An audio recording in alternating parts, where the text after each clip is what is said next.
Précédemment. Je voudrais bien savoir ce que fait ce mec depuis le début de la vidéo.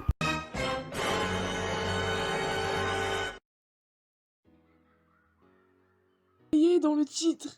Et j'ai cru que pour une fois, ça parlerait de moi. Mais finalement, ce n'est pas ça. Donc, je m'en vais. Bah ça tombe bien que vous soyez là, vous. J'avais l'intention de parler de vous juste là, maintenant. Viens, on y va, on le suit. Allez, pourquoi pas. Bon, 2 secondes. Je cherche le bouton et... Voilà, on y est. Oh, c'est vraiment trop beau ici. On est dans le lieu idéal pour parler de... Monsieur Oreiller. Non, c'est pas une blague, c'est bien son nom. On est où là exactement? Eh bien, justement, j'allais le dire. Nous sommes à Rème Notre-Dame, dans le Val d'Aoste. C'est en Italie. Juste pour info, on est à 1700 mètres d'altitude. Et c'est ici qu'est né Monsieur Oreiller en 1934. Pour Louis Oreiller, la montagne n'a jamais été une source de défis ou de performance. Mais malheureusement, pour survivre à la pauvreté, il a été obligé de devenir braconnier, contrebandier, etc. Il a dû franchir maintes fois la frontière vers Val d'Isère et Tignes pour y troquer du riz de la plaine du Pô contre du sel. Il transporte même des machines à écrire Olivetti qui étaient produites à Ivrea. C'est le nom des machines à écrire. Oui, mais attends, écoute la suite. Mais heureusement, par la suite, notre cher Monsieur Oreiller a pu changer de camp en devenant garde-chasse, avant de devenir finalement le garde du parc national du Grand Paris.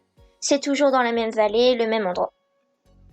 Ce qui est incroyable avec notre Monsieur Oreiller, c'est que malgré de nombreuses propositions pour partir de sa petite vallée, faire d'autres métiers et ainsi gagner plus d'argent, il refusera de partir de sa terre d'aventure et de liberté qu'il aime au-delà de tout. Et ça depuis 40 ans.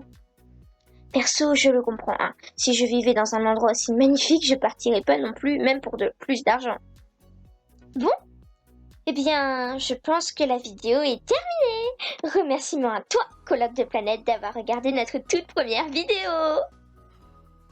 N'oublie pas d'aller jeter un petit coup d'œil dans la description.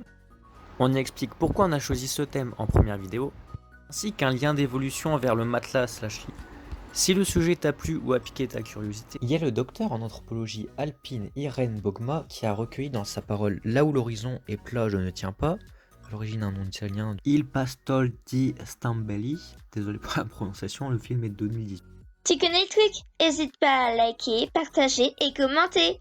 D'ailleurs, si tu veux choisir le prochain thème de vidéo, tu peux soit aller sur notre Instagram, bien entendu le lien est en description, et voter à l'aide du sondage, soit liker un des 2 commentaires sous cette vidéo, celui qui contient le thème que tu as choisi.